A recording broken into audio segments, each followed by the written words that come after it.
Hey guys, how are you all? Welcome back to my channel. Today we will see what if Rinnegan Naruto Sasuke demands. If you enjoy, then please like, share and do comments. Today was October 10th in Konoha, the Hidden Leaf Village. The people of this village were out celebrating the victory over the nine-tailed demon fox 8 years earlier.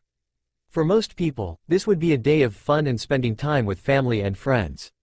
But for one blonde-haired boy named Naruto Uzumaki, he was doing his best to stay hidden from the villagers to avoid another beating. He didn't know for sure why the villagers hated him, but from hearing all the names he was always called, he had a pretty good idea. He just had no way of finding out for sure. Taking a turn down an alley to avoid a crowd of people, Naruto failed to notice the two Chunin who followed after him. By the time Naruto realized he wasn't alone, one of the Chunin dropped down in front of him and pulled a kunai and slashed him across the chest before kicking him into the wall.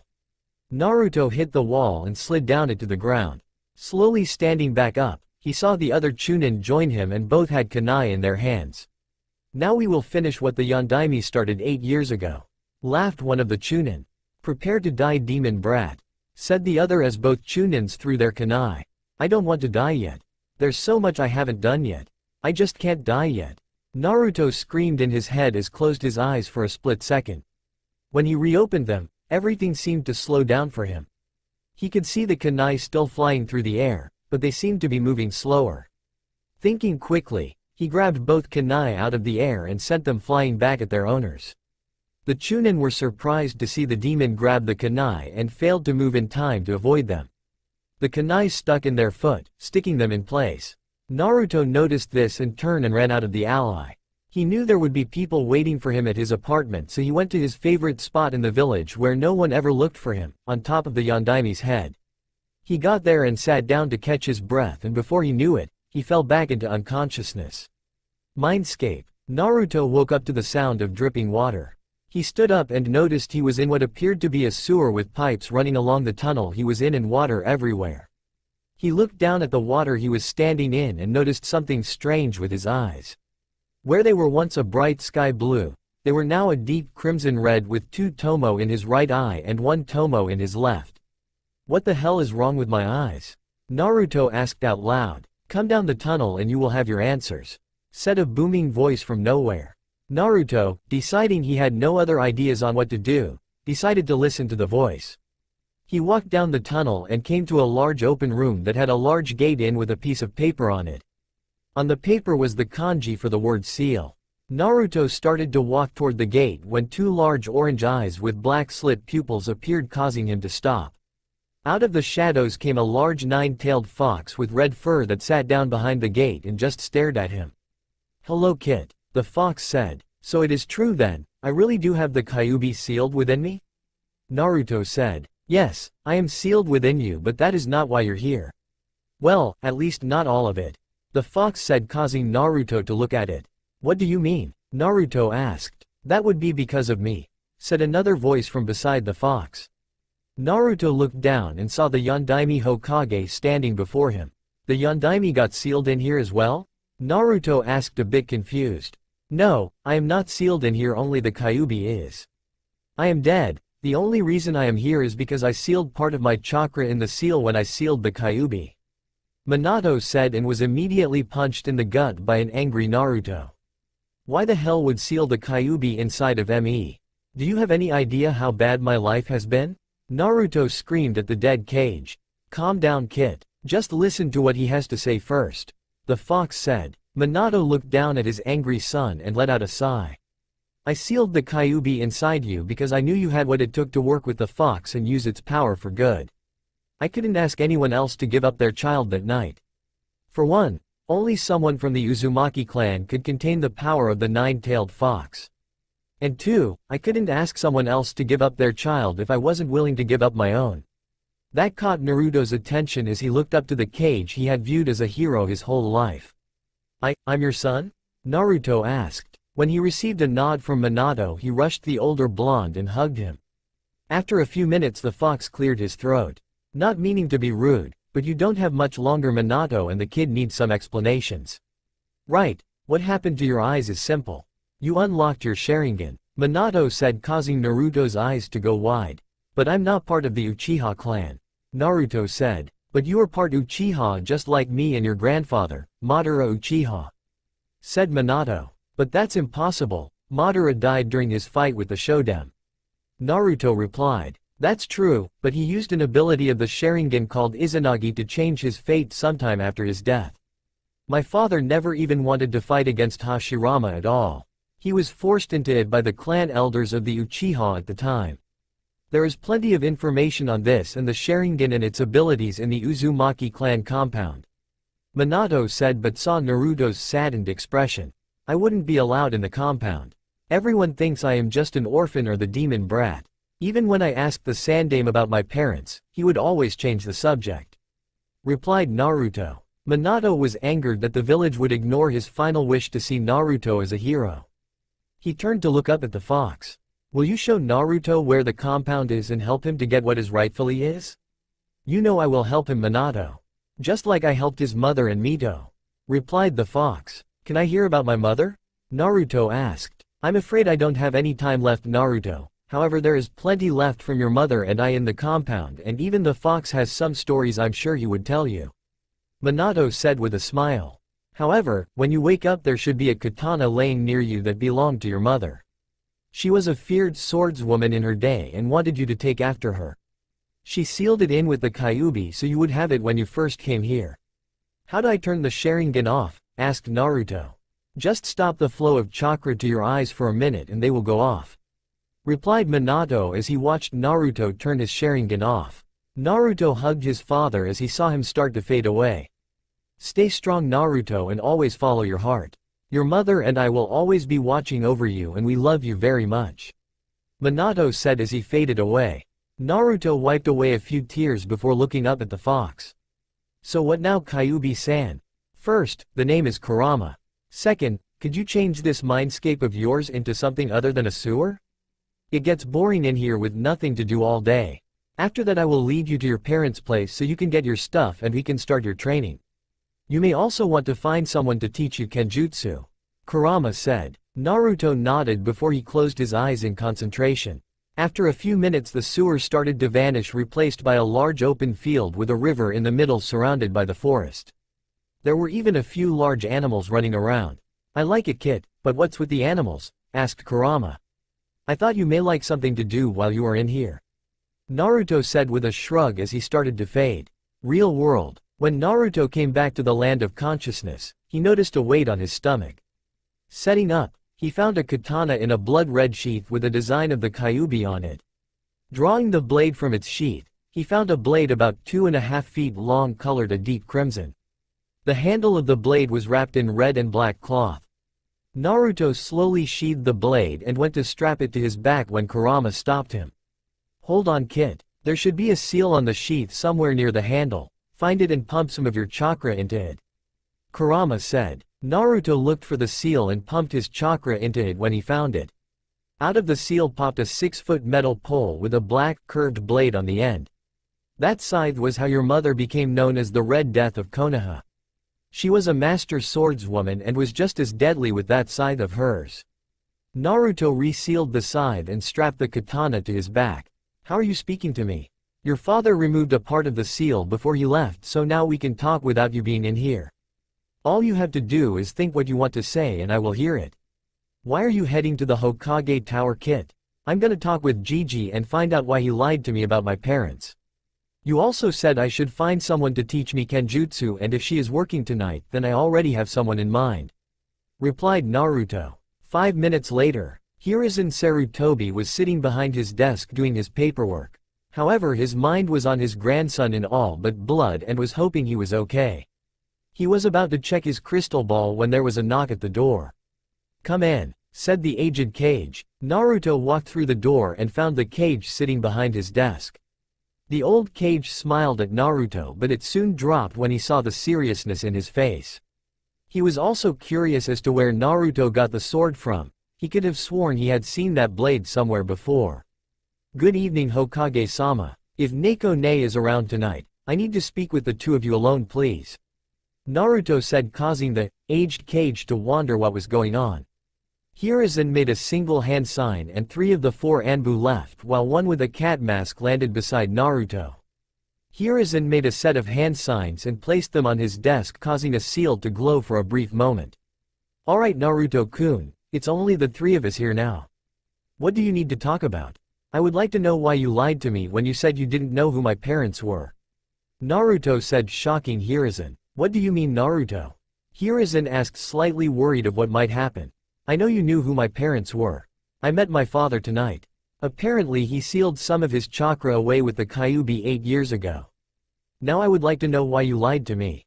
Naruto replied. I am sorry Naruto, but we couldn't risk telling you and you going and telling others. Your parents made a lot of enemies during their time and would do anything they could to harm anyone related to either of your parents. Explained the Hokage. Naruto slammed his hands down on the desk and subconsciously activated his Sharingan, shocking both Hiruzen and Yugo. So you did it because you didn't trust me. All you had to do was tell me not to say anything and I would have kept my mouth quiet about everything. All I ever wanted to know was if my parents loved me or not and who they were. How do you have the Sharingan? Asked Yugo. Family bloodline from my father's side of the family. Dad was part Uchiha and he got that from my grandfather, Madara Uchiha. Naruto told the two other people in the room. But Madara died fighting the first Hokage. Yugo said, confused. Yes, apparently the clan elders forced Oji-san into fighting the first Hokage. After his death he used a Sharingan ability to change his fate and left the clan behind. He never wanted to fight Hashirama-sama. Explained Naruto. Everyone was quiet as they processed what they had just learned. It was broken by Yugo speaking up. That is your mother's blade, isn't it? Yes, this belonged to my mom. Why? Asked Naruto. Your mother was my Jonin sensei and always carried that blade with her. I never knew she had a kid because I joined the Anbu and didn't get to see her much. If you need someone to teach you, I would be more than happy to teach you, Naruto-kun. I would like that, Nei-chan, thank you. Hokage-sama. I am going to the Uzumaki clan compound to get what is rightfully mine. Dad even told me to go there when I met him. Naruto said and turned to walk out. What was said here tonight, Naruto-kun, is an S-class secret. Please do not tell anyone about this. Hiruzen said. Naruto just nodded and left, leaving Yugo and Hiruzen alone. If he takes after his parents and grandfather, he will be the strongest ninja of his generation. Yugo said. That he will. I just hope the foolish villagers don't do anything to him, or I fear they won't like what he can do. Hiruzen replied as he went back to work. In the middle of training ground 14 stood two masked figures, both holding a katana, staring down the other. The first stood just under the 5-foot mark at 4 foot and 11 inches. He had a fox Anbu mask covering his face and golden blonde hair. He now wore black Anbu pants with a kunai pouch strapped to his right thigh, a black shirt with a red Uzumaki swirl on the back, and black ninja sandals. This was Naruto Uzumaki. The second stood at 5 foot and 5 inches and had a cat Anbu mask. She had long purple hair that reached down to her waist. She had on her normal Anbu attire. This was Yugo Azuki. Naruto had multiple small cuts across his arms and chest and was breathing heavily. Yugo had a small cut here and there but was in a lot better shape than Naruto. Doesn't look like you can go much longer, Fox-kun. Yugo said, watching the young blonde. Just means I have to try and end this quickly, Neko-chan. Naruto replied before taking a deep breath. Well, let's see what you can do then. Yugo said as she made 2 shadow clones. 2 of the clones rushed Naruto from the side while the real Yugo jumped into the air. Leaf style. Dance of the Crescent Moon. Naruto watched as the 3 Yugos came closing in on him, leaving an afterimage of her swords. The clone on his right made it to him first and struck out with her blade, give him another cut on his arm. Deciding not to fight a losing battle, he waited till the second clone got close before using a shunshin to evade the blade. The clones wasn't expecting this and ended up striking each other, causing them to be dispelled. The real Yugo landed and looked around for the blonde ninja. Seeing a shadow pass by her, she looked up to see Naruto falling from the sky, spinning with his blade outstretched. Uzumaki style. Whirlpool slash. Naruto's blade connected with Yugo and sliced through her body. Suddenly there was a poof of smoke, and when it cleared there was a split log lying on the ground. Naruto looked around for the cat masked Anbu. He found her when she jumped from a nearby tree and began her descent towards him. Hazy moon night. Yugo's body seemed to be surrounded by blades as she fell towards him. Naruto tried to block the attack but his blade passed right through hers. Yugo landed and immediately brought her blade to the young blonde's neck. "Sorry Fox-kun, but you lose," Yugo said as they both sheathed their blades. "You have really progressed over the last 2 years. Keep progressing like this and by the time you graduate the academy in 2 years you will be far past the others in your class." Naruto let his senses spread throughout the area to make sure no one was around. When he didn't sense anyone he removed the fox mask and sealed it away in one of the seals on his shirt. "I wouldn't have gotten this far if it wasn't for Yune-chan. I can only do so much with just reading the scrolls left to me and practicing by myself. Why don't you get one of your friends to help you train when I can't?" questioned Yugo. "I only have a few friends Ne-chan. Shikamaru is too lazy to do anything and Choji doesn't like hurting his friends. Shino and his family help me out with chakra control exercises but that's about it since they mostly deal with their Kakaichu. And I'm still trying to break Hinata out of her shyness, and besides, do you really think that the Hyuga would allow the heiress to spend time with the demon brat?" Naruto explained. "You shouldn't talk about yourself like that Naruto-kun. I heard you were just doing enough in your schoolwork to barely get by, may I ask why?" Yugo asked. "I just don't want anyone seeing what I am truly capable of right now. Almost everyone considers me the dobi of this class so I want to surprise them when I show them what I'm truly capable of when the time comes. Plus the Uchiha would just demand that I give or teach him everything and I wouldn't do it considering it is clan related and I don't think Gigi wants me to reveal my heritage right now," Naruto explained as he and Yugo made their way back to the village. "I can understand why you are doing it Naruto-kun, but I still don't like it. You are a lot better than what everyone gives you credit for and I just want to see you get the respect you deserve." 2 years later, Naruto sat in the back of the classroom with 2 of his friends, Shino and Hinata. Today was the day of the graduation exams and Naruto was ready to start showing people what he could do. It was still a bit early and the only other person in the room was Sasuke. After about another 15 minutes, the other students started filing into the classroom. The only ones not present was Iruka and Mizuki, the 2 Chunin instructors. As the students were waiting for their teachers, Hinata, Naruto, and Shino were sitting in the back row talking amongst each other. "So Naruto, when do you plan on showing what you can actually do?" Shino asked one of his few friends. Naruto knew that he hid what he was truly capable pretty good from most people. There were only a few people that knew this and Shino and Hinata were 2 of those few. "Starting today Shino, from this point on I'm not hiding anything anymore." Ever since Naruto had read the scrolls left to him by his family, he had changed. One of the things that changed was him running around shouting about how awesome he was going to be. Now, he just kept to himself and would show everyone just what Naruto Uzumaki was capable of when the time was right.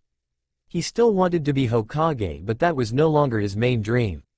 Now he wanted to make his parents and grandfather proud and rebuild the Uzumaki clan to its former glory. "You're still hiding the fact that you have the Sharingan and that you also have Uchiha and Senju blood running through your veins kid. So can you really say you aren't hiding anything anymore?" Kurama asked. "You know what I mean Kurama. Everything will be revealed in time. It wouldn't do any good to reveal everything all at once. I plan on letting my team find out but I want to know who is on my team first and if I can trust them," Naruto replied. Just then, the door opened to reveal Iruka and Mizuki. The 2 walked in and the class immediately calmed down and started paying attention. Normally this wouldn't happen, but with the graduation exams taking place today everyone wanted to get started. Seeing everyone paying attention, Iruka cleared his throat and got started. "Good morning class, glad to see each of you are ready to begin. Before we get started with the graduation exams, I would just like to tell each of you that I am proud of you for making this far. I want you all to know that the life of a ninja is not an easy one. There will be good times but there will also be bad times. Always do your best on your missions and always be there for your teammates. The exam will be split into 3 parts, a written exam, shuriken and kunai throwing, and then the 3 jutsus you all have been learning since you started here. After that you will have the opportunity to perform any jutsu you may know for bonus points. Now let's begin," Iruka explained as Mizuki handed out the testing papers. As he reached Naruto and his friends, an evil grin appeared on his face as he handed Naruto his test. Naruto looked over the questions and quickly realized that part of them were Chunin level questions with a Jonin level question here and there. Shino and Hinata both realized this and started to speak up when Naruto stopped them and simply shook his head no. They both raised an eyebrow until Naruto started answering the questions. I told you it would be a good idea to have your sister help you study for this. Kurama said through the telepathic link. I knew they would try and mess with my exams somehow, but I didn't think they would give me questions that a genin hopeful couldn't answer. Oh well, just have to show them I'm not as stupid as they think I am. Naruto thought back as he worked on finishing his test. 1 hour later. Alright everyone, time's up for the written test. Please follow Mizuki outside and hand in your test papers as you go. Iruka said as he slid the door open and waited for each student. The last 3 to hand in their tests were Hinata, Naruto, and Shino. As Shino handed his in, he caught Iruka's attention. Iruka-sensei, it would seem that Naruto-san was given a different test than the rest of us. Iruka looked confused until he looked at Naruto's test paper. As he looked it over, his look of confusion quickly turned into one of anger. Why didn't you say anything, Naruto? I would have given you a different test. Iruka asked. It's fine, sensei. I had Nei-chan help me study for the exams today, so I think I did pretty well. Plus, Gigi said that he would be watching the exams take place today so he could get the teams made as soon as possible, so I'm sure he already knows. Naruto explained as he began walking outside followed by the other 3. From the ones I can answer myself, you did excellent, Naruto.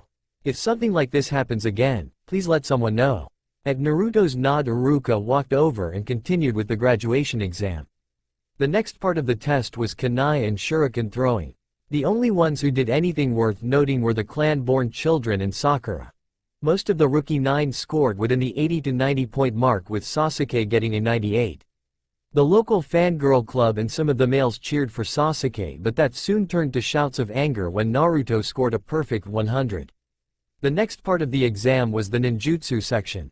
Once again, only the clan-born and Sakura did any good. For the bonus points, each student showed off a jutsu they knew. Sakura performed one of the few medical jutsus she had been learning, Ino performed her clan's signature mind switch, and Kiba showed the Gatsuga with Akamaru. Choji used a partial expansion jutsu, Shikamaru showed his shadow paralysis jutsu, Hinata performed a held-back version of the gentle fist, and Shino showed his ability to use his insects.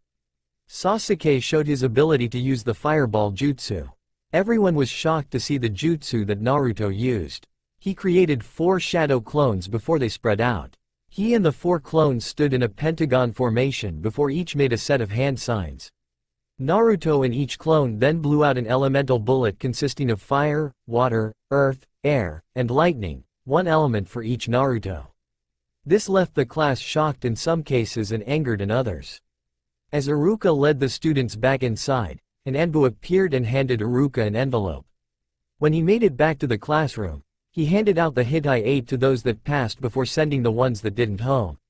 Congratulations class on passing the graduation exams. You are all true ninja of the Hidden Leaf Village now. In my hand are the teams handpicked by Lord Hokage himself. Please listen as I go over the list of which team you will be on. Your Jonin sensei will be here shortly to pick you up. Iruka explained. Naruto tuned Iruka out for the first few minutes as the first 6 teams were all civilians. When Iruka started with Team 7, he started paying attention. Team 7 will be Kiba Inuzuka, Sakura Haruno, and Sasuke Uchiha under Kakashi Hatake. Team 8 will be Shino Aburame, Hinata Hyuga, and Naruto Uzumaki under Kurenai Yuhi.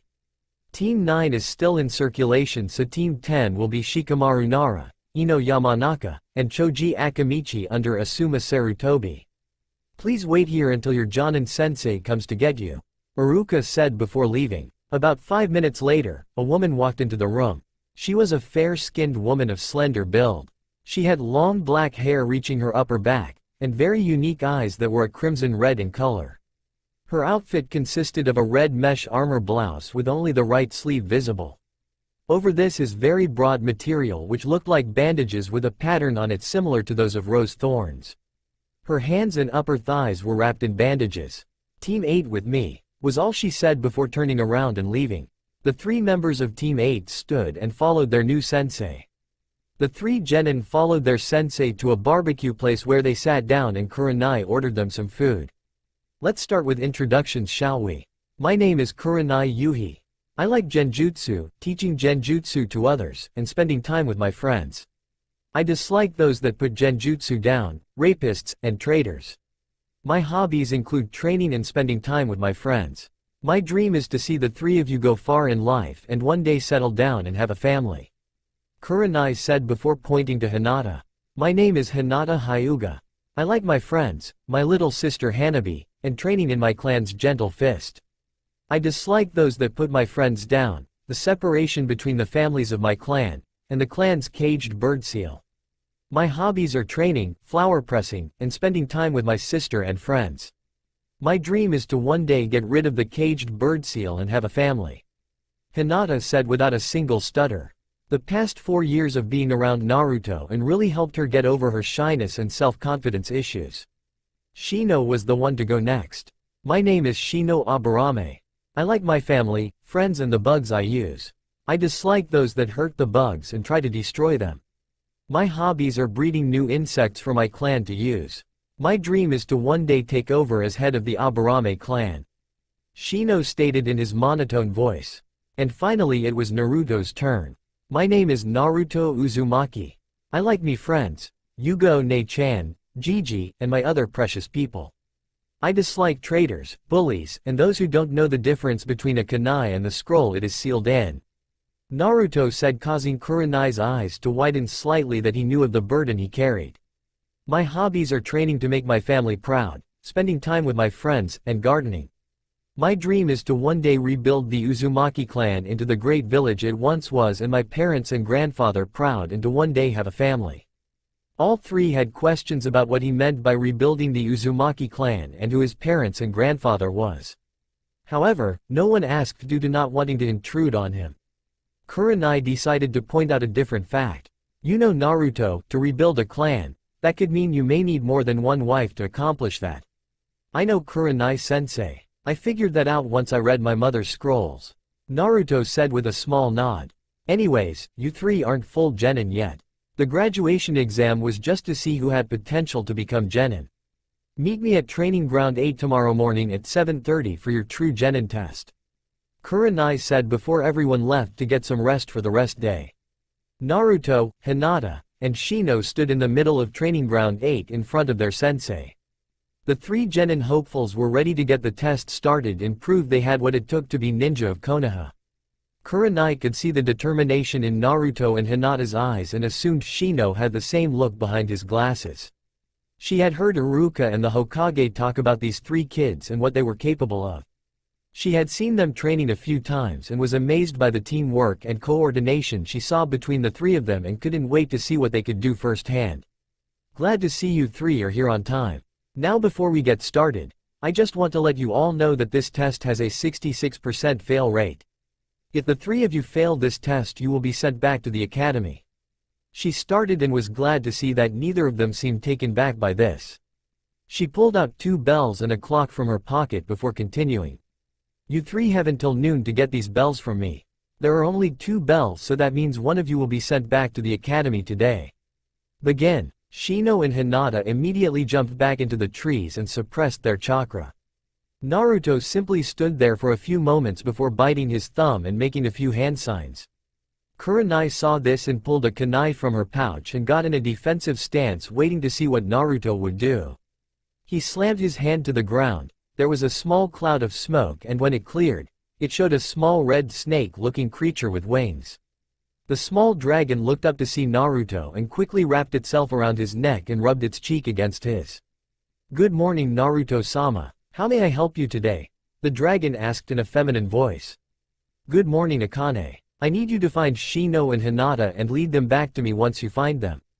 Naruto said getting a nod from Akane before flying off.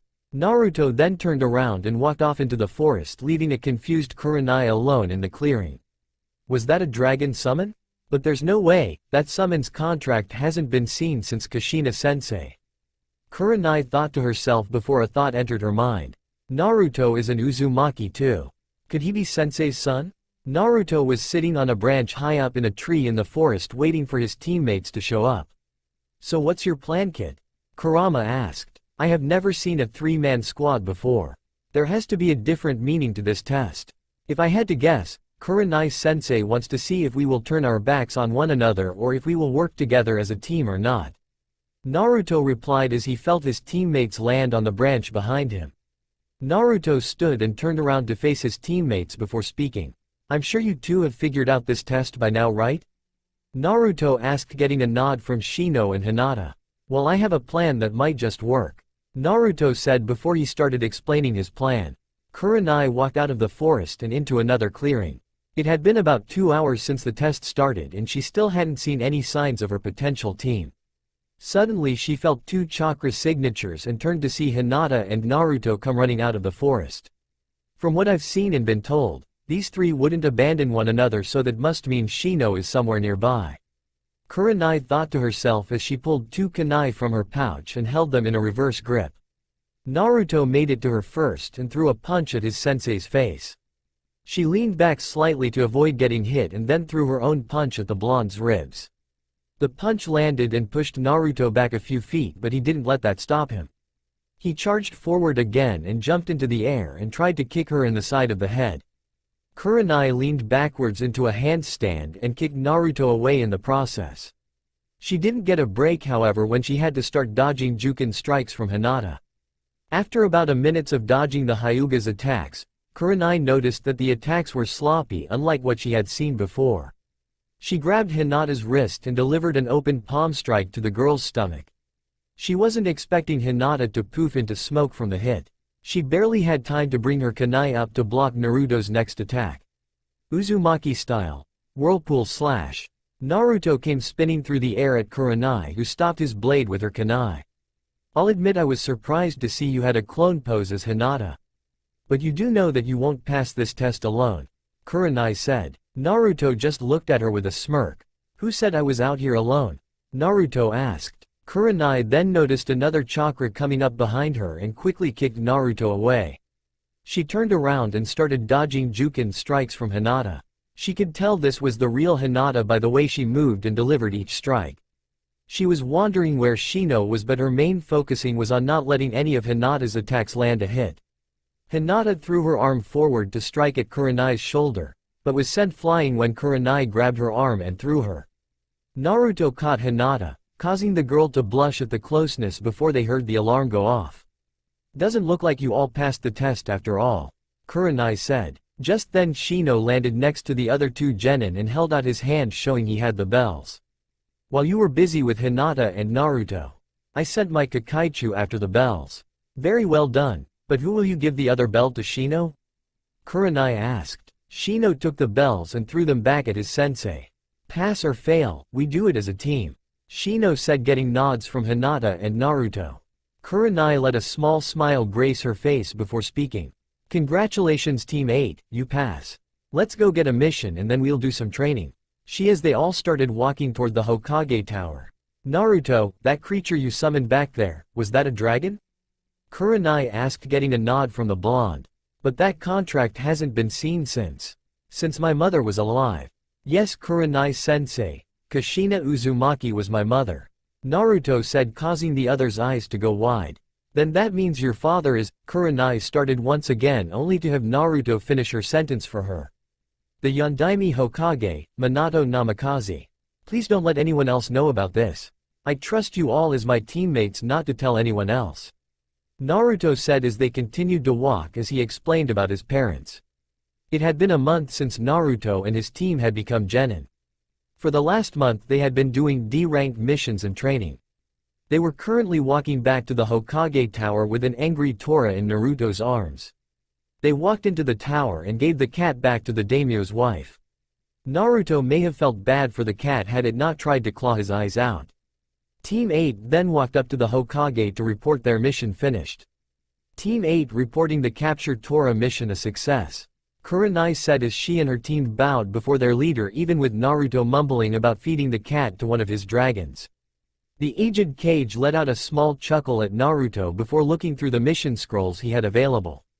Let's see, you can help the Inuzukas walk their dogs. An elderly couple need help with some yard work, or…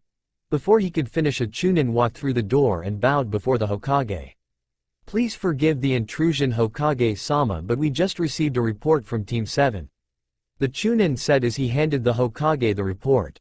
Hiruzen read over the report before his widened a little. "Neko!"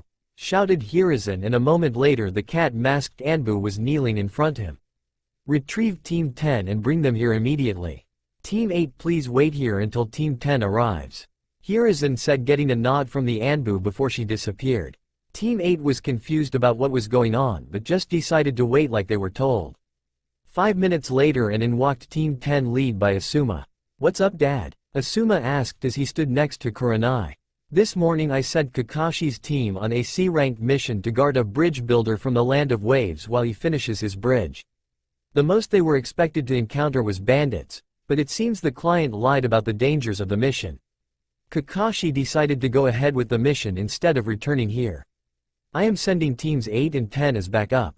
With 3 Jonin, there should be more than enough strength to finish out the mission," Hiruzen explained. "Hi Hokage-sama," Kurenai and Asuma both said as they bowed. They turned to their teams. "Pack for a month trip and meet at the main gate in 30 minutes," Asuma said as Kurenai nodded her head in agreement. "Asuma, Kurenai, Naruto please stay for a moment," Hiruzen said as the other genin left the room.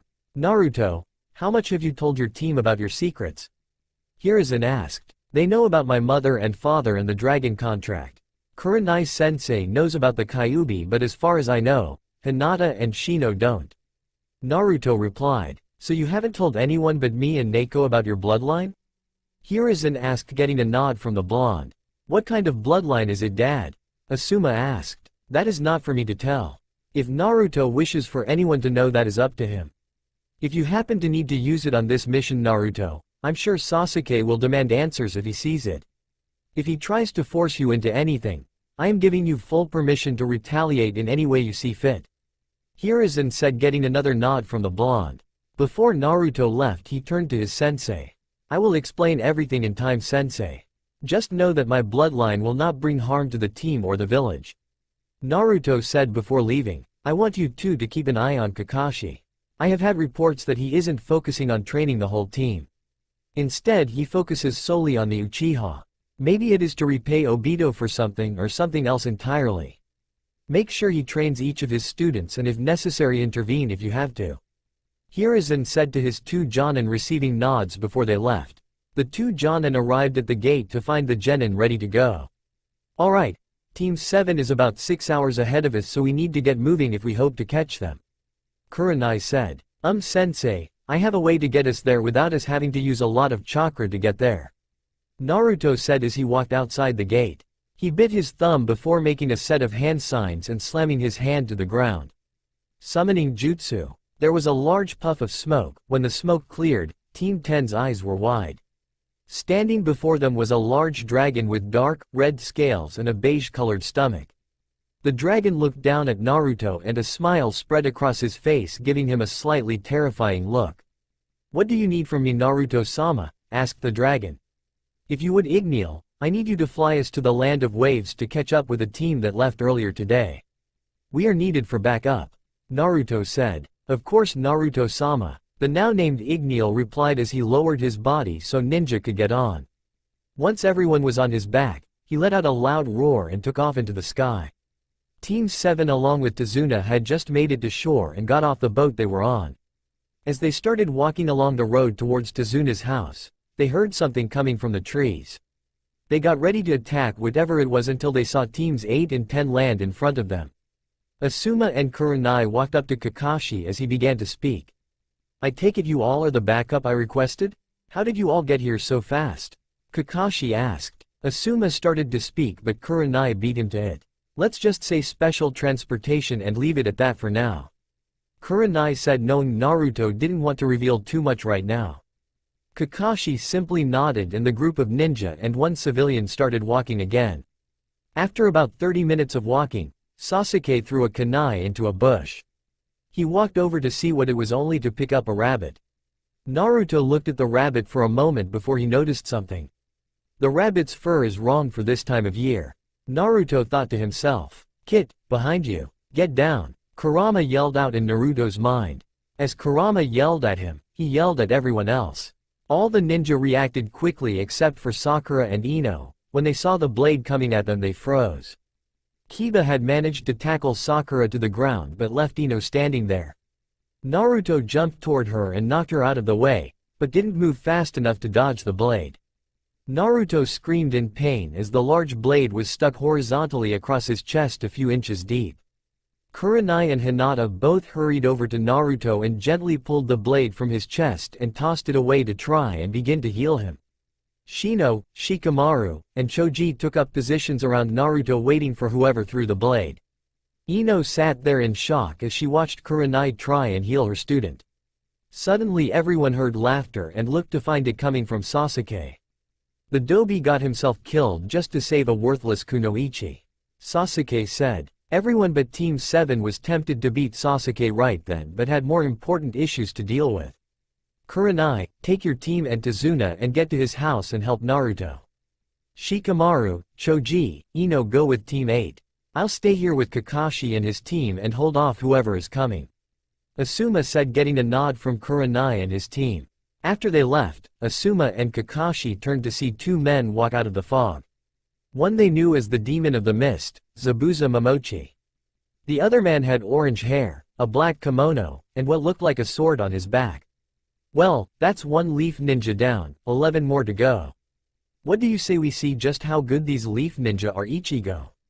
Zabuza asked. Sounds like fun to me, sensei, replied Ichigo as he unwrapped his blade. You will pay for what you did, Asuma said as he and Kakashi took up their fighting stances. Naruto awoke to the sound of animals in the background and loud breathing coming from beside him. He sat up and found himself in a large open field. Looking around he saw the large fox and realized he was in his mindscape. What am I doing here, Kurama? After that sword embedded itself in your chest, your team and Team 10 rushed you to the bridge builder's house. Your sensei started to heal you but noticed that I had already started working to repair the damage. I managed to fix you up pretty good but it took quite a bit out of both of us. You will have a little soreness for about a day but nothing you can't handle. The fox explained. Can you tell who all is around? And do you know anything about who attacked us? Your sensei and teammates took the bridge builder so he could work on the bridge.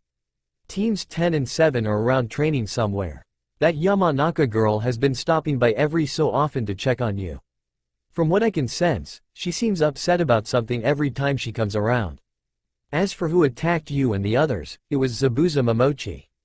Your mother faced off against him once before and I would remember his chakra anywhere, and he is one of the 7 swordsmen of the mist. I'm not too sure about anything else since your sensei rushed you here. The fox replied before closing his eyes. Alright, thanks Kurama, I'll talk to you later, Naruto said with a wave as he disappeared from his mind. XXX. Naruto opened his eyes and had to close them quickly. The sun decided it wanted to be the first thing that greeted him and was shining directly in his eyes. He started to set up and was met with the soreness Kurama had told him about as he did so. After he was sitting up straight, he decided to remove the bandages on his chest. As he finished removing the last bandage, he heard a knock on the door.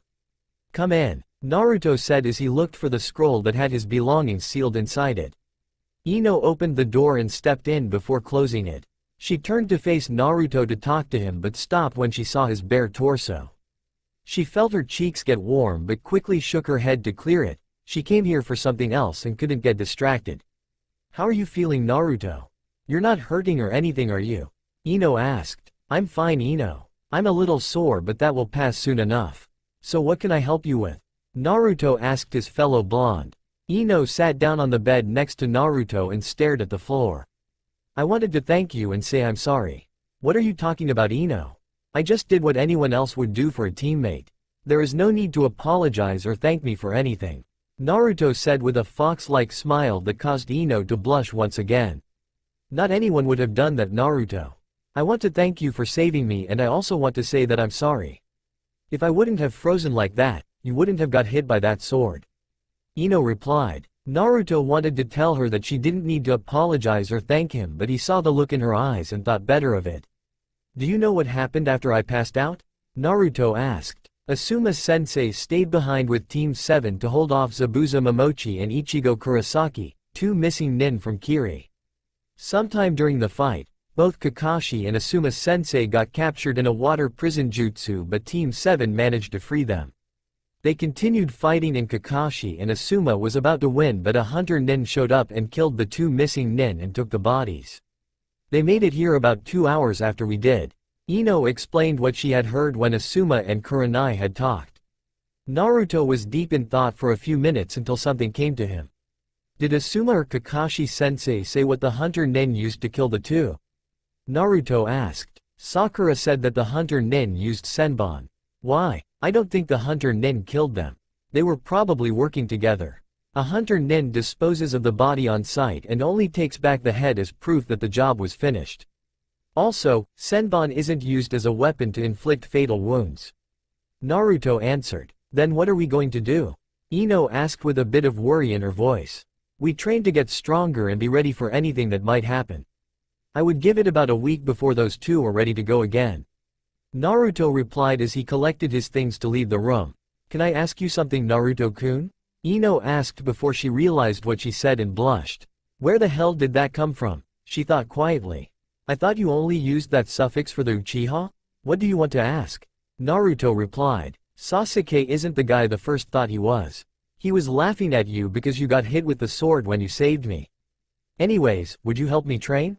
I have seen the way you and your team train and I would like help. I don't want to end up freezing in place anymore and I don't want my friends getting hurt because of me. Ino said, hoping he would help her train. Of course I'll help, but know one thing, it won't be easy. Also, you need to eat more. If you have been dieting or whatever, it needs to stop. The training will just burn away what you eat anyways, so you can still keep your body however you want it. Naruto said as he led Ino outside. Team 8 and Tazuna returned home later that evening to find Naruto standing on the bank of the river shouting orders at Team 10 while throwing small pebbles at them.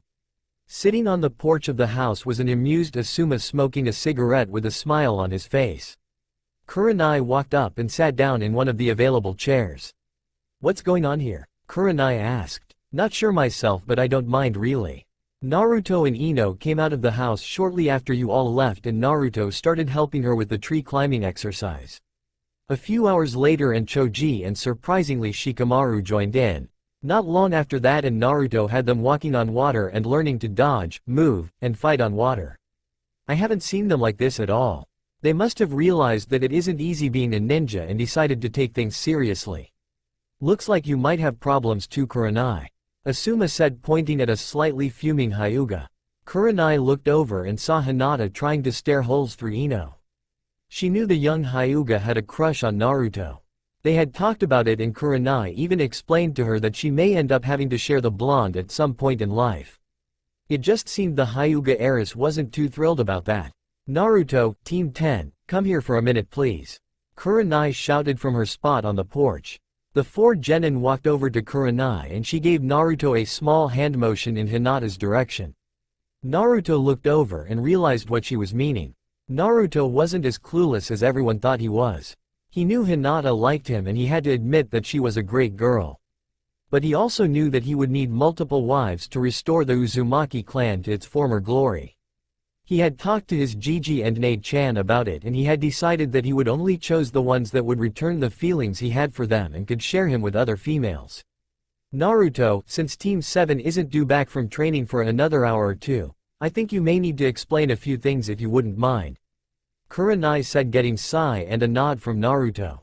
Naruto made Team 10 promise not to repeat anything due to it being an S-class secret. He told them who his parents were and of his Uzumaki heritage. Team 10 was surprised that Naruto was actually royalty and had such strong and famous parents. Ino had other thoughts going through her head about what Naruto had said about needing more than one wife to restore his clan. What I say next is also an S-class secret, if not higher than that due to certain circumstances. This is not to be even remotely spoke of or hinted at with anyone other than this group and Hokage Gigi. Naruto said in a tone that left no room for argument. Getting nods of agreement from those surrounding him, he closed his eyes and began to focus his chakra. This is the bloodline that Hokage Gigi was talking about back in the village sensei. Naruto said, opening eyes to reveal 2 fully mature Sharingans. Each eye now had 3 tomos. Everyone was surprised at what they were seeing. How Naruto? I thought the only Sharingans left were with Sasuke, Kakashi, and Itachi. Asuma said after a few minutes. My father was part Uchiha. he father and my grandfather was Madara Uchiha. Naruto said as he went to explain what he had learned from meeting his father and reading the scrolls left to him. The last thing I found out is that I am actually from the royal line of the Uzumaki. The Uzumaki clan was divided almost like the Hyuga clan is now, but neither line never had any ill feelings toward the other line of Uzumaki. Before anyone could say anything else, Team 7 came walking out of the forest towards the house. Naruto had yet to get any training done because of helping Team 10. I am going to go out and train for a while, sensei. Naruto said, getting a nod from Kurenai. Naruto was jolted awake from Kurama yelling in his mind. What the hell do you want? Naruto asked. I have been trying to wake your ass for half an hour. Someone has been watching you for a while now. I don't sense any negative emotions, but I figured you would at least like to know.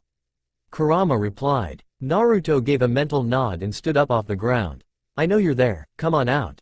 Naruto shouted. A few moments later and a girl that looked to only be a year or two older than Naruto stepped out from behind a tree. She had long black hair, pale skin and dark brown eyes. She was dressed in a light blue kimono with a snowflake pattern on it. I didn't mean to make it seem like I was spying on. I noticed your headband and I haven't had a great past with ninjas. My name is Haku. May I ask what you are doing out here? The girl asked. The name's Naruto Uzumaki. I was helping my friends train and didn't get time to do so myself yesterday. I came out here late yesterday evening and must have fell asleep.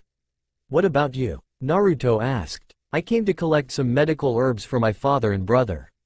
They were hurt a few days back and I am hoping to make some medicine to help them. The girl replied. You think she could be the one who helped Zabuza and Ichigo? Naruto asked. Just ask her about it. If she is lying you will know. The fox replied. So how bad is Zabuza and Ichigo? Naruto asked. Who is this Zabuza and Ichigo you speak of? Haku asked. Naruto could immediately tell she was lying thanks to Kurama being able to sense the negative emotions. Please don't lie, Haku. I do not intend to hunt them down. Just let them know that I cannot allow them or you to bring harm to Tazuna or his family. Naruto said as he stood and started walking back towards the house. Arriving back at Tazuna's house, he saw Team 7 training with the tree climbing exercise. He started to walk past him when Sasuke spoke up. Where have you been, Dobi? Asked the Uchiha. Although it's none of your business, Uchiha. I was out training last night. Naruto replied. What good will training do you? You will never be as good as me. Sasuke boasted. Kit, please take this arrogant prick down a few pegs. Kurama almost begged from the seal. Naruto gave a mental nod to his friend before looking back up at the Uchiha. Care to prove that, Sasuke? Let's have a spar right now. Taijutsu, ninjutsu, anything is acceptable. Naruto said, getting the attention of teams 10 and 8 that had just walked out of the house. Fine, you should be honored that I'm even giving you this chance. Sasuke said as he walked over in front of Naruto. Asuma-sensei, will you referee the spar? Naruto asked, getting a nod from the smoking Jonin. You gonna use your blade or the Sharingan? Asked the fox. No, Kakashi was my dad's student, so he would know more about my mother's blade and scythe than anyone. And I don't want anyone else knowing about the Sharingan just yet. I really don't want to deal with all the bullshit the council would pull if they found out anything about me. Naruto replied, getting a nod from the fox. You both ready? Asuma asked, getting nods. Then begin, he said as he jumped back.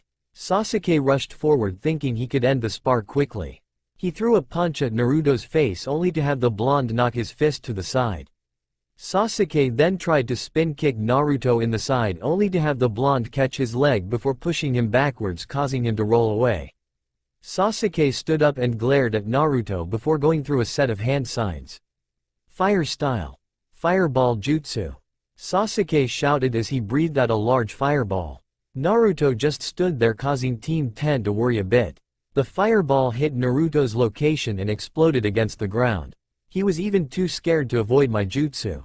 The Dobi really was pathetic. Sasuke laughed. Team 10 soon stopped worrying when they saw Naruto silently appear behind Sasuke. You really are arrogant, aren't you? A first-year academy student could have dodged that. Naruto said, causing Sasuke to growl as he quickly turned around with a kunai intending on stabbing the blonde. Naruto ducked under the swing and delivered a powerful uppercut to Sasuke's chin, sending the Uchiha into the air. Naruto then appeared above him and delivered a strong axe kick, sending him rocketing straight back to the ground. Naruto landed and waited for Sasuke to pull himself to a standing position. Naruto quickly made his own set of hand signs and stomped the ground, causing a large slab of rock to spring up in front of him. Earth Style, Stone Bullet Barrage. Naruto shouted as he started punching the slab, sending stones flying at Sasuke. The Uchiha managed to avoid most of them, but took a few hard hits to the legs and stomach. Shadow Clone Jutsu. Naruto said as he made the cross hand sign and a clone appeared beside him. Naruto and his clone started making a quick set of hand signs. Water Style. Raging Current. The clone shouted as he blew a stream of water from his mouth that drenched the Uchiha and ground around him. That jutsu was horrible. All it did was make my clothes wet. Sasuke said with a smirk that soon vanished when he saw Naruto's own smirk. I purposely held back the power on that jutsu, Sasuke. It was part one of me ending this spar. Lightning Style. Electromagnetic Murder. Naruto held out his hands as lightning shot from his fingers and headed for Sasuke. The lighting moved from puddle to puddle created by Naruto's water jutsu before slamming into Sasuke's body. The Uchiha let out a scream of pain before drifting into unconsciousness. Asuma called the spar in Naruto's favor and Kakashi and the rest of Team 7 took Sasuke inside. Everyone congratulated Naruto before his stomach started rumbling. Sorry guys, but I'm hungry. Let me get something to eat and then we'll get some training done. Naruto said and walked inside to eat. After Sasuke and Naruto's spar, the rest of the week had gone by normally. Teams 7, 8, and 10 continued their training to get ready for the showdown with Zabuza and his group. The day had finally arrived that the group of Leaf Ninja were expecting Zabuza to make his move. Tazuna and the Leaf Ninja decided to head to the bridge, and Naruto left a few shadow clones at the house to protect Tsunami and Inari just in case Gato tried to get them. When the group arrived at the bridge, they found all the bridge workers unconscious. The ninja quickly checked on the civilians and Naruto made some shadow clones to carry them to safety just as a thick mist washed over the bridge. Everyone was immediately on guard as the mist surrounded them. Naruto, Asuma, and Kakashi flared their chakra and pushed the mist back a good distance away from them. As the mist was pushed back, it revealed Zabuza, Ichigo, and Haku standing and staring at the Leaf Nin. I'll give you Leaf Ninja one more chance to turn around and leave with your lives. Zabuza said. You know we can't do that, Zabuza. We won't let you harm the bridge builder or this town anymore. Kakashi replied. Very well. Can't say I didn't try to give you the easy way out. Go Haku, Zabuza said as Haku rushed forward. A second later and Sasuke rushed forward to meet her halfway. Naruto, assist Sasuke. Hinata and Shino protect Tazuna. Kurenai commanded as she rushed forward with Kakashi to fight Zabuza. Let's go team. Asuma commanded as he and Team 10 rushed Ichigo, leaving Hinata and Shino to guard the bridge builder. Haku and Sasuke clashed Senbon with Kunai as they pushed against each other trying to get the upper hand. Naruto stood back watching the power struggle, deciding whether or not to help the Uchiha. Please give up, Ninja-san, you can't win. Haku said. I am an Uchiha. I am the elite of the Leaf Village. I can do anything I want. Sasuke replied in anger as he tried to overpower the ice user. Haku raised a single hand and started making hand signs, surprising both Naruto and Sasuke. 1,000 flying water needles of death. Haku said as the water around her and Sasuke formed floating needles. A second later and the needles flew at Haku and Sasuke, with the Uchiha just barely managing to avoid the projectiles. Haku started making another set of hand signs and Naruto decided to join the fight and try to stop it before someone got hurt. He rushed forward and just before he could make it to Haku, she finished her jutsu. Demonic Mirroring Ice Crystals. A crystal mirror formed behind Haku and she stepped into it as more mirrors formed around the two ninja. I am afraid this is the end for you. Kakashi and Kurenai were holding their own against Zabuza as he kept attacking from the mist that once again surrounded them. It would seem Haku has decided to quit playing around with your Genin. Zabuza laughed out. Sasuke can handle himself just fine as long as Naruto stays out of his way. Kakashi replied, missing the look of anger that crossed Kurenai's face. In all honesty, Copy Ninja, from what I can sense, the blonde Gaki stands a better chance than the other brat. Zabuza replied as he once again rushed the two Genin. Team 10 was doing better against Ichigo than the others were against their opponents. Thanks to Shikamaru's quick thinking and Asuma's quick movements, they were keeping their opponent on the defensive. Ichigo blocked another strike from Asuma's trench knives and allowed himself to be pushed back away from the leaf ninjas. "I think it's time I quit playing around," Ichigo said as he lifted his hand to his forehead. He made a grabbing motion and pulled down to reveal a mask with the right side being white and the left side having red lines across it. Team 10 immediately felt the rise in power and knew they were in for a hell of a fight. Naruto's shadow clone sat the front porch of Tazuna's house waiting for the two people it sensed coming. He had his sword and scythe unsealed just in case they were an enemy. A few minutes later and two men, samurai from what Naruto could tell, came walking up the path leading to the house. Naruto stood and walked down and stood in front of them. "What do you want?" Naruto asked as he held his blade and scythe ready to attack. "Run along, little ninja. We are only here for the bride builder's daughter and grandson. Just stay out of the way and you won't get hurt," said one of the men. "I can't let you by. It is my job to protect this family and I will do just that," the clone said as he shot forward faster than the men could react. A few seconds later and both bodies lay headless on the ground before Naruto burned away the remains with a fire jutsu. Naruto and Sasuke were having a hard time keeping up with Haku's movements. Naruto was doing a little better than Sasuke, but since he wasn't using his Sharingan, he was still taking a few hits. Sasuke's body was littered with senbon. He had tried to avoid each volley of senbon, but most of them still connected with his body. He saw Haku preparing to attack him and the blonde again. He knew he needed to get out of the dome of mirrors but didn't know how. That was until he felt the presence of two people outside the mirrors. As Haku launched her attack, Sasuke used the Kawarimi to switch places with one of the people outside the dome.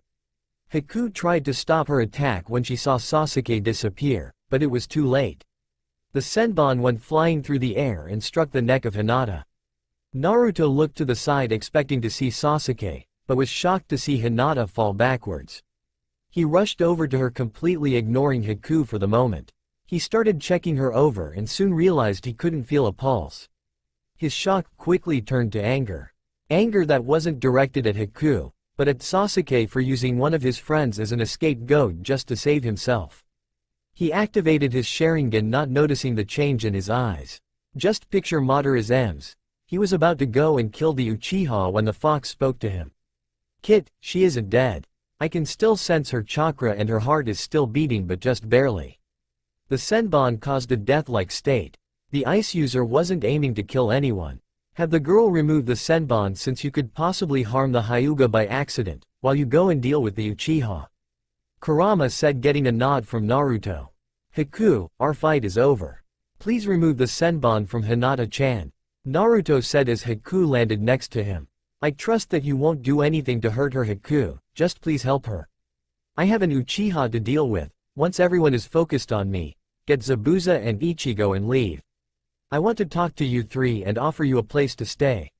Meet me at the place where we first talked in 2 days at noon," Naruto said as he started walking out of the dome of mirrors. "Kit, your Sharingan is active.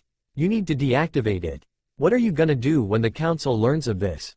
the fox said. "No," he switched places with Hinata-chan just to save himself. "I will use everything I have to beat the shit out of him. As for the council, it can burn in hell for all I care," Naruto replied in a rage-induced state. As Naruto started walking towards Sasuke's chakra signature, his chakra started forming around his body.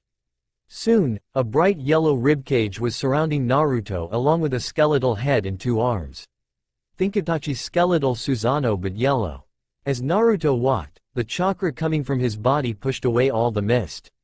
Everyone could feel the power and looked to see where it was coming from. They all saw Naruto surrounded by the skeletal figure walking towards one was sure what was going on, but everyone stopped their fights to try and figure it out. Kakashi left Kurenai and Zabuza and rushed over and stood in front of Sasuke. Haku had pulled the senbon from Hinata and made she would be alright. She landed next to Zabuza a few moments later. "Zabuza-sama, we should go.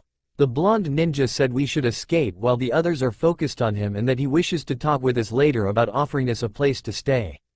Zabuza wasn't sure if he would talk with the blonde, but he was going to use this distraction to leave. They gathered Ichigo and made their way back to their hideout.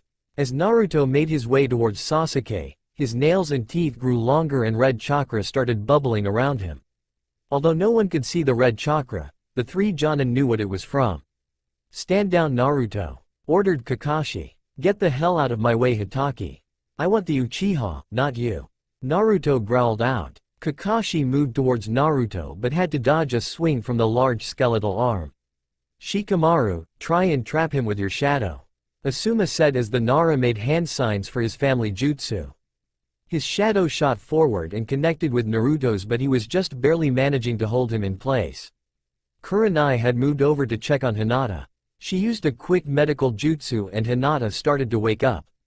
"What happened, Kurenai-sensei?" Hinata asked as she sat up. "I'm not really sure, Hinata, but we will find out later. Right now Naruto is after the Uchiha," Kurenai replied as the two stood up and moved toward the other.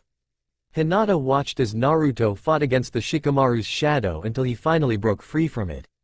Naruto started moving toward the Uchiha again but stopped when he heard Hinata. "Don't do it, Naruto-kun. He isn't worth right now. I don't know what happened, but we will deal with it later," Hinata called out as Naruto looked back to her before closing his eyes and taking a deep breath. Once he opened his eyes, they're back to be his normal blue eyes and his teeth and nails were normal as well. He looked back at Sasuke before speaking. "Consider yourself lucky, Teme. Next time, I will end you, and that's a promise." Naruto growled out before leaving with his team and Team 10 and heading back to Tazuna's house to rest and heal their wounds. Back in Konoha, Hiruzen sat in his office with another man sitting across from him. This man had a light yellow kimono jacket and light gray pants with a red scarf around his neck. He had dark brown hair and black eyes with hair tied in a low ponytail. "Thank you for agreeing to see me, Hokage-sama," the man said as he bowed his head to the cage. "It is no problem, Shibuki-san. I remember our Yondaime and your father getting along really well, and he told your father that if he ever needed help, we would be here.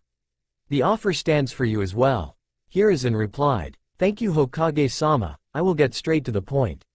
My village is small and we do not have the power to deal with large threats. As I am sure you are aware, the Akatsuki have been moving around a lot lately in order to capture the Jinchuriki. We have a Jinchuriki in our village. Fu is our village's Jinchuriki. She holds the Nanabi, or the seven-tailed rhinoceros beetle. I would like for her to participate in the upcoming Chunin exams, and if she would like, stay so she can be better protected," Shibuki said, surprising Hiruzen. "You are going to hand over your village's Jinchuriki?" Hiruzen asked. "Fu is like a little sister to me. I am one of the few who didn't treat her like a monster. If it means keeping her safe, then yes, I will send her here to Konoha.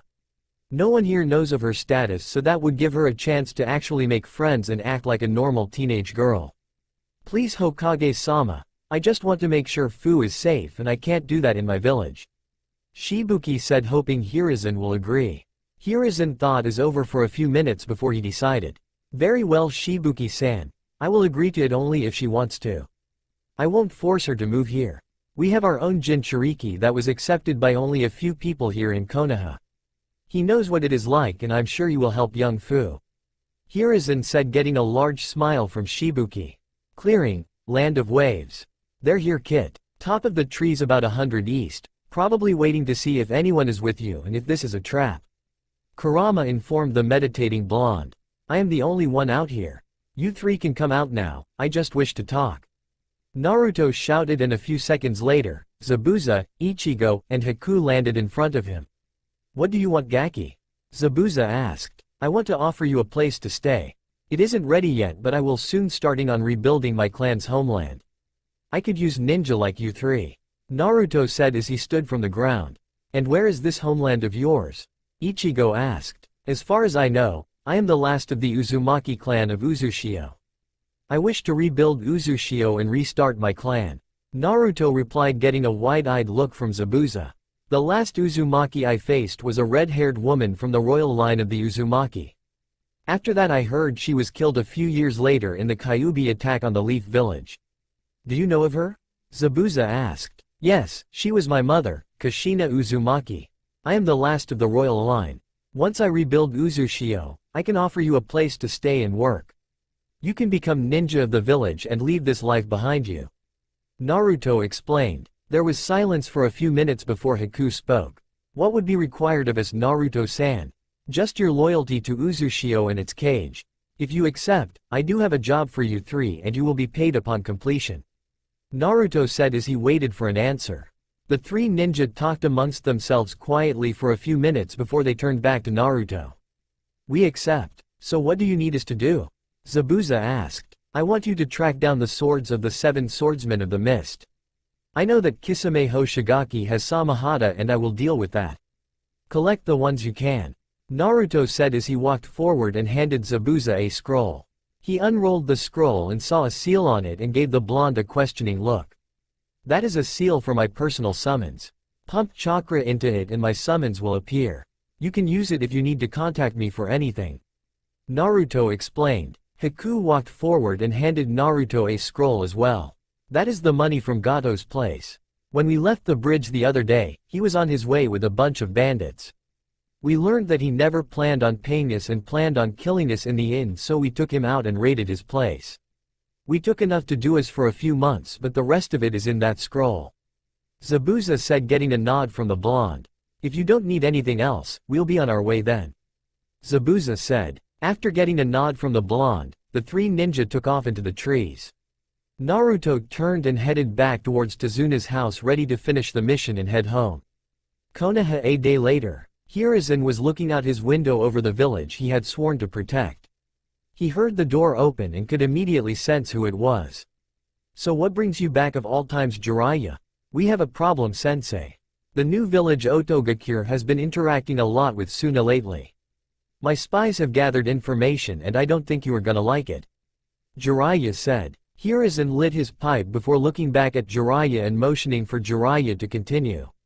It seems Otto and Suna plan on invading Konoha during the upcoming Chunin exams, and the leader of Otto and the invasion is Orochimaru.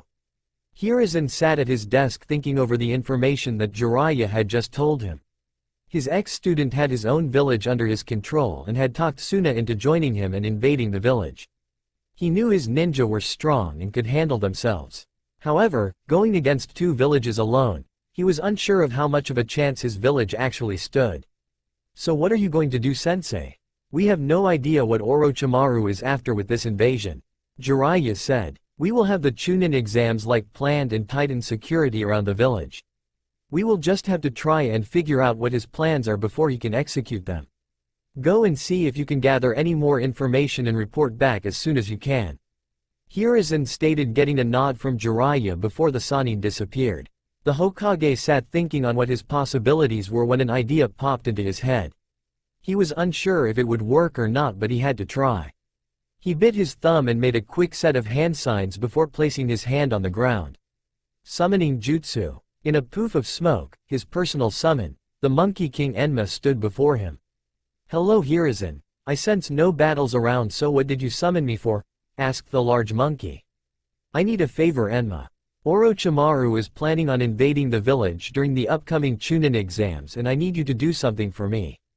Hiruzen said. You should have killed him that night, Hiruzen, it would have saved you all this trouble. What is it you need from me? Go and talk to Katsuyu and see if she can take you to Tsunade. I think it is time I retired once again, and Tsunade is the best choice I can think of. Even if she declines, the village could still use her help with the invasion. Hiruzen said, getting a nod from the monkey before her vanished in another poof of smoke. Yugakure, the village hidden in hot water. On the outskirts of this village, there is a small traditional Japanese-style home. In the backyard of this house is a blonde-haired woman with waist-length hair and brown eyes. In the middle of her forehead was a small blue diamond. This was Tsunade Senju. She was out walking around some flowers in her yard when she felt the familiar chakra of her slug summon and another chakra signature that she knew but couldn't quite place. Tsunade-sama, someone is here to see you, spoke Katsuyu. Tsunade turned around to see her slug and a large white furred money. After seeing the monkey, she immediately remembered the chakra. Enma, it is good to see you again. You too, Tsunade, it seems you are doing well for yourself. Enma said as he looked around the property.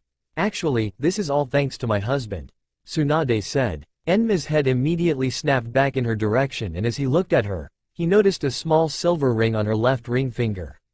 You got married. Someone must have some balls to marry you. Enma said, not noticing the look on Tsunade's face. Enma, I think you just messed up. Katsuyu said. Enma looked back in her direction, but before anything else was said, Enma felt Tsunade's fist impact with his gut as he was sent flying over the house. Enma landed with a loud thud in front of two other females. He slowly stood up and looked at the two women. One looked to be in her mid-20s and had black hair and eyes. In one arm she was holding onto a small pig while the other was being held by the smaller girl.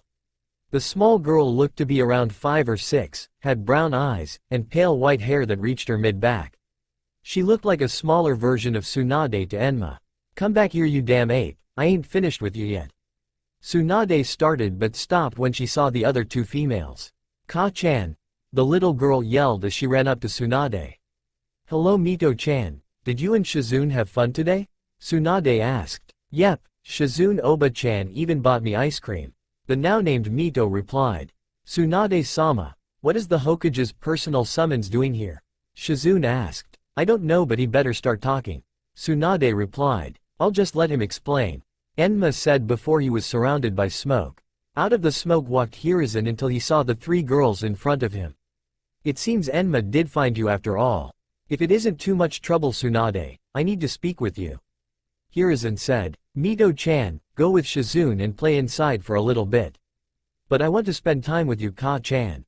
Mito replied. I know Mito-chan, but right now I need to talk with sensei. Your 2-san will be home in a little bit and then the 3 of us will spend some time together. Tsunade explained to her daughter.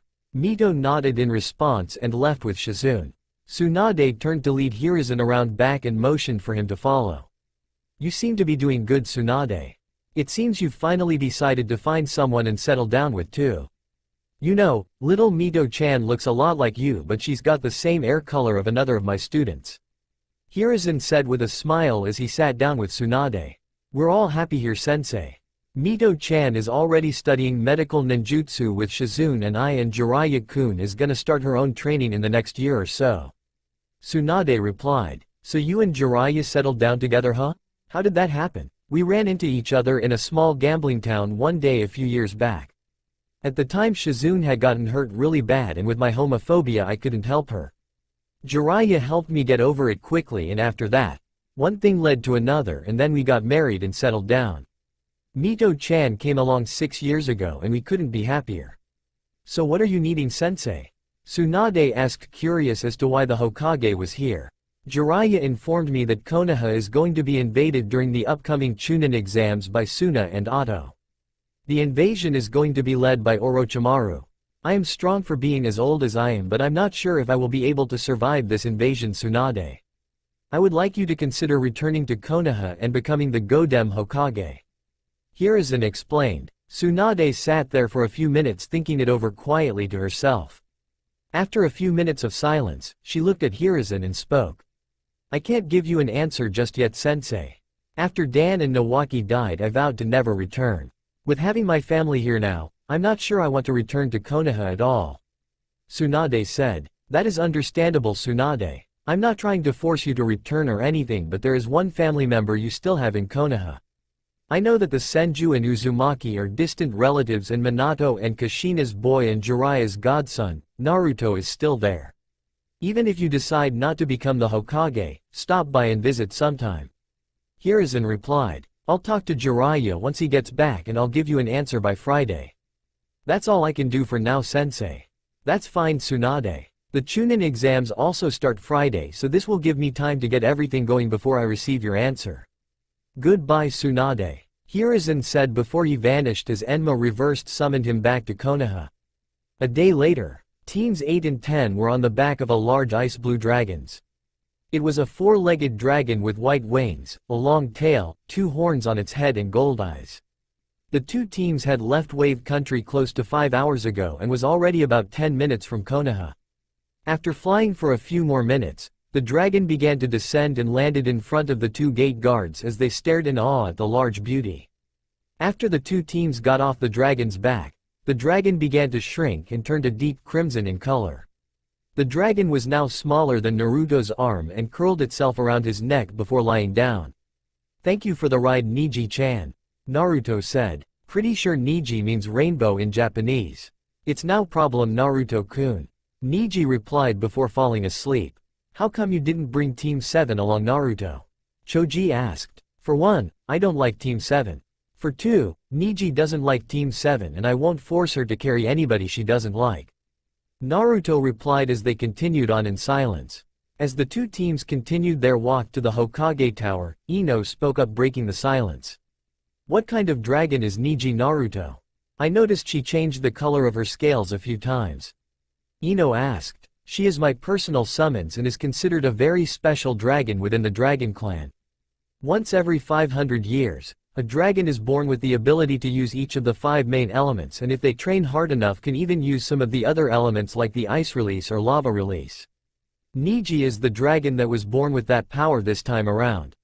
When I signed the summoning contract, the first dragon that I summoned was Niji and she vowed to be my personal summon. I have a sealing tattoo on my arm that I can use to summon her if I only need her at the time. The reason her scales change colors is because of the fact she can use different elements. Naruto explained as the group walked into the Hokage's office. The group of 7 ninjas stood before the Hokage and bowed to their leader.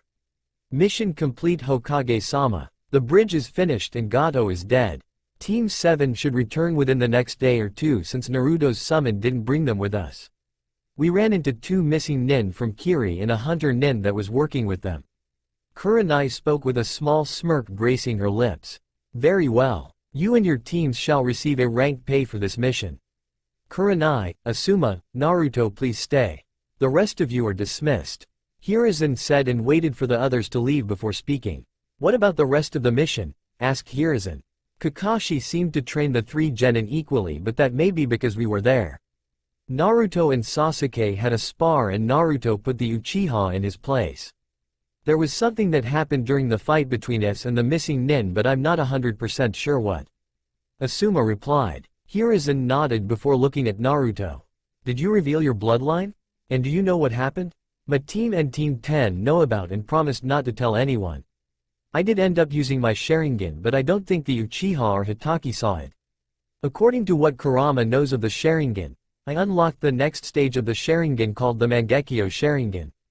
But because of the Fox's chakra, it was morphed into the eternal Mangekyo Sharingan without needing another set of Sharingan to transplant. When I unlocked the Mangekyo, I gained the ability to use the Susanoo, so I was behind it, so I don't know if they saw or not, Naruto explained. Who's Kurama? Kurenai asked. Naruto looked to Hiruzen, who nodded before Naruto spoke. Kurama is the name of the Kyuubi. We talk to each other and he isn't like what everyone makes him out to be. I will explain more later. So what happened on the bridge? The cage asked. Sasuke and I were fighting the hunter nin that was with Zabuza. The hunter nin went to attack Sasuke and he switched places with Hinata and she took the attack.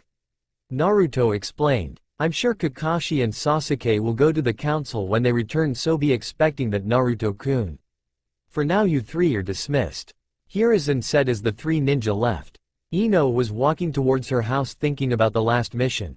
She knew she didn't like Sasuke anymore, but she wasn't sure what these feelings for her fellow blonde was, but she wanted to find out. She and Naruto were friends before she became friends with Sakura, and they started competing for Sasuke's attention. She started acting cold towards Naruto and she had regretted that decision ever since. She continued her walk and noticed Hinata walking down the road towards her. She walked up to her and stopped in front of her. Hi Hinata, I was wondering if we could talk later? Ino asked. It's about Naruto-kun, right? Hinata asked, getting a nod from the blonde. Hinata didn't like the idea of Naruto having to have more than one wife. She was hoping to keep Naruto to herself, but if it meant she could be with Naruto, then she would learn to share with whoever else that Naruto chose to be with. Come by the compound later tonight and we'll talk, Hinata said before leaving the blonde and heading home. Naruto sat outside the council chambers waiting to be called into the council room. Just like he expected, the moment Team 7 arrived back in the village, the Uchiha went straight to the council. Sasuke was currently in the council room while he was sitting there waiting to be called in. Naruto-kun, they're ready for you now. Naruto turned toward the voice to find his adoptive sister Yugo in her Anbu attire. Thank you, Neko-chan, Naruto said as he stood and moved into the room. Walking into the room, Naruto saw the Hokage with the three elders at the back of the room. To the Hokage's right sat the ninja side of the council with the current clan heads. To the Hokage's left sat the civilian council with Sasuke at the end of the civilian side. Naruto walked in and stood in the middle of the room. "Hokage-sama," Naruto said with a bow. "Genin Uzumaki, you were brought here before the council today on charges that you attacked two fellow Konoha ninja during your last mission. We would like to hear your side of the story." Hiruzen said. "Excuse me Hokage-sama, but since this is a ninja matter, shouldn't only the ninja council be here?" Naruto asked. On the outside, Hiruzen remained neutral, but on the inside he was smirking at how Naruto was handling this. "That is a very good point, Genin," the Hokage replied, getting wide-eyed looks from the civilians. "Hokage-sama, you can't be serious. We can't let this demon do this. It has to be the Q." That was as far as he got before a sword erupted from his chest. "Would anyone else like to break Hokage-sama's law?" Neko asked. The civilians quietly made their way out of the council room while sending glares at Naruto as they left, leaving a fuming Uchiha behind. "Alright Genin Uzumaki, please tell us what happened," Hiruzen asked. "Sasuke and I were in the middle of fighting a hunter nen that was with Zabuza and Ichigo. Hinata-chan and Shino were left to guard Tazuna, Hitaki-san and Kurenai-sensei were dealing with Zabuza, and Asuma-sensei and his team were dealing with Ichigo. During our fight with the hunter nen, the ninja decided to attack Sasuke. He switched places with Hinata-chan and she took the attack instead of himself," Naruto said, causing Hiashi to glare at the Uchiha. "After I found out she was still alive, I moved to attack the Uchiha and Hitaki jumped in the way. I never managed to touch either one," Naruto finished. "Very well, thank you Genin. Since we have heard both sides of the story and none of us want to be here any longer than necessary. Do we find Genin Uzumaki guilty of the charges?" Hiruzen asked and only received 2 votes from Homura and Kaharu. "Genin Uzumaki, you are found not guilty of these charges. Everyone is dismissed. Better luck next time Teme," Naruto said as he walked past Sasuke and out the door. As Naruto was walking down the stairs, he was stopped by the one person he never expected to be stopped by. "Hello Naruto. Do you have some time to stop by the compound and talk with me?" asked Hiashi Hyuga. Naruto sat in Hiashi's office in the Hyuga clan compound. Across from him sat the head of the Hyuga clan, Hiashi. The clan head's pale eyes seemed to stare right into Naruto's very soul. Naruto squirmed a little under the stare while Hiashi let a small smirk cross his face. "Calm down Naruto, I simply wish to speak with you," Hiashi said, trying to get the blonde to calm down. "No offense Hiashi-sama, but what would the leader of the Hyuga clan need to speak with the demon brat for?" Naruto said, only to be smacked in the head by a pencil thrown by Hiashi. "I have never seen you as the Kyuubi Naruto. I know the difference between a scroll and the kunai sealed within. First off, I want to thank you for looking after Hinata during your last mission," Hiashi said. "I only did what any of her other friends would do for her Hiashi-sama." "You don't need to thank me," Naruto replied. "Tell me something Naruto, do you know of your heritage?" Hiashi asked. "Yes, I am aware of who my parents are. I also met your grandfather Naruto," Hiashi replied, causing Naruto's eyes to widen. "How do you know about my grandfather?" Naruto asked, since only he, the Hokage and Yugo were supposed to know. "Me and my wife were friends with your parents since we were all in the academy together. Your father and I were even on the same Genin team when we started our career as ninja. Your father trusted me enough to tell me of his Uchiha blood and his father. Your parents also asked my wife and I to look after you if anything ever happened," Hiashi explained. "Then where the hell were you when I needed someone there to help me?" Naruto asked with anger in his voice. "My wife died giving birth to little Hanabi-chan. I had to raise 2 little girls on my own and sometimes things got out of control. I never forgot about you Naruto. I talked to Yugo when you started living with her and sent her money to help support you until you became a ninja. Whenever you ate at Ichiraku's ramen, I paid your bill after you left. I never meant to ignore you Naruto, and I'm very sorry," Hiashi explained with guilt clear in his voice. "Is that all you needed Hiashi-sama?" Naruto asked. Right now he just wanted to go home and rest for the Chunin exams in 2 days. "Just one more thing. How do you feel about my daughter?" Hiashi asked, catching Naruto off guard with the question. Naruto was silent for a moment before he spoke. She is a really nice girl and a good friend. When I am with her I have this strange feeling and I'm not sure what it is. I know she has feelings for me, but I am planning on rebuilding my clan and that will require me to have multiple wives.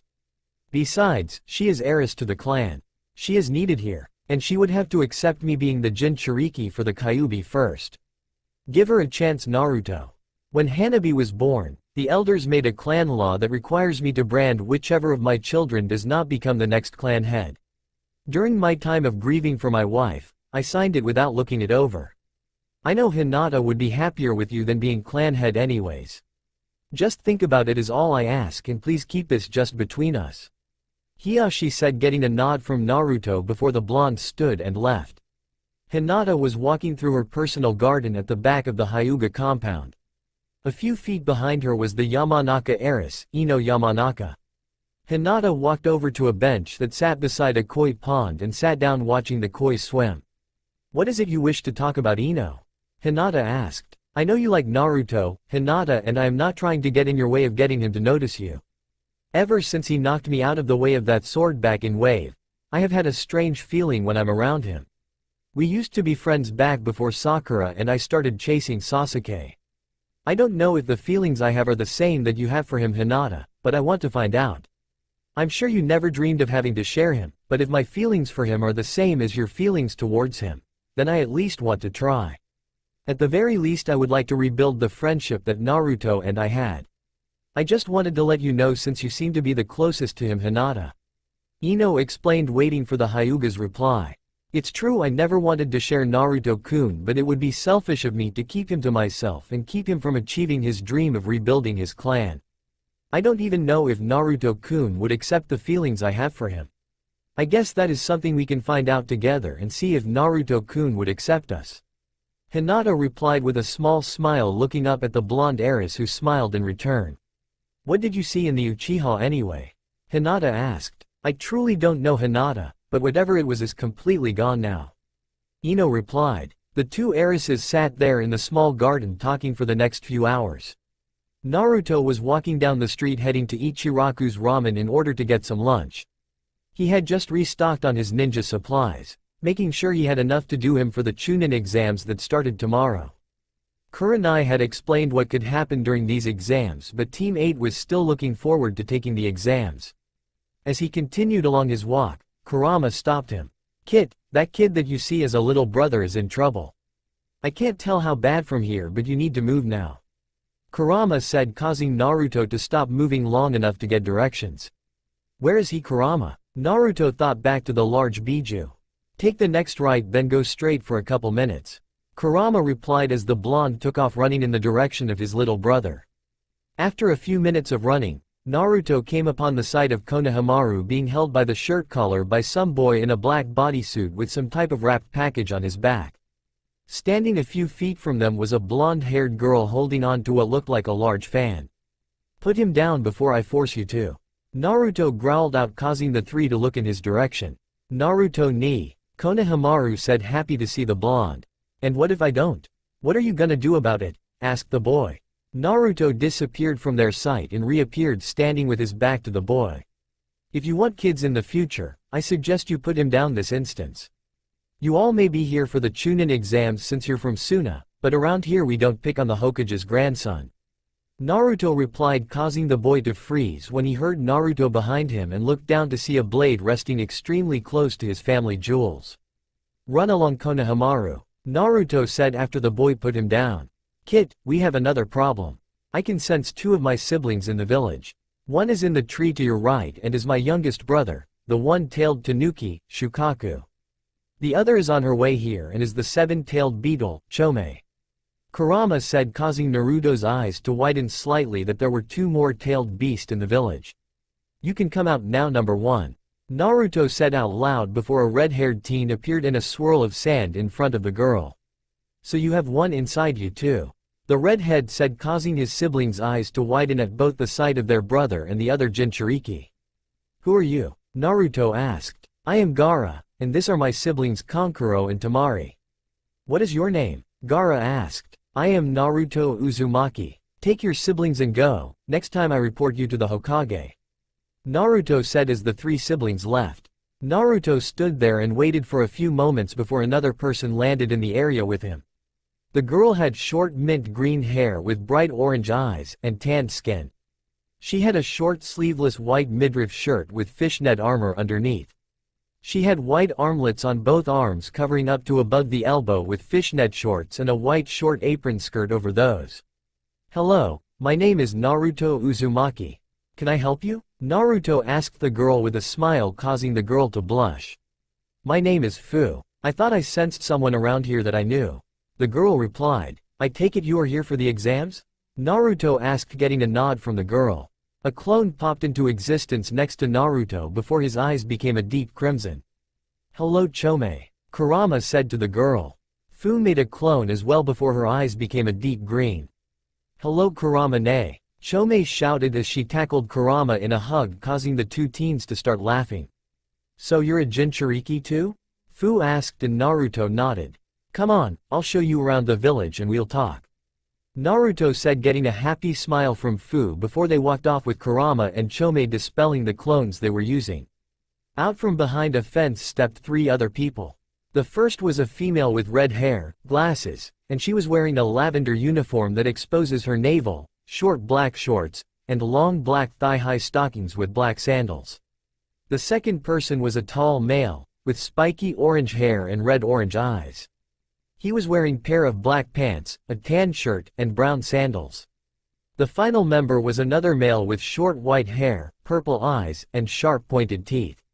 He was wearing a purple shirt, blue pants, sandals, and a belt with water bottles attached to it. "Did you hear that, Karen? He's an Uzumaki just like you," said the white-haired boy. "Yes, I heard him, Suigetsu. I can't believe that there are more members of my clan still living," Karen said with a happy smile. "Do you think he will be able to help me?" asked the taller male of the three. Karen turned and looked up at her teammate. "I honestly don't know Jugo. But we will ask him and see. The only reason I can't help is because no one ever taught me any fuinjutsu. Hopefully he has had someone teach him and can help. Let's go get us a hotel room and then we will ask him later, okay?"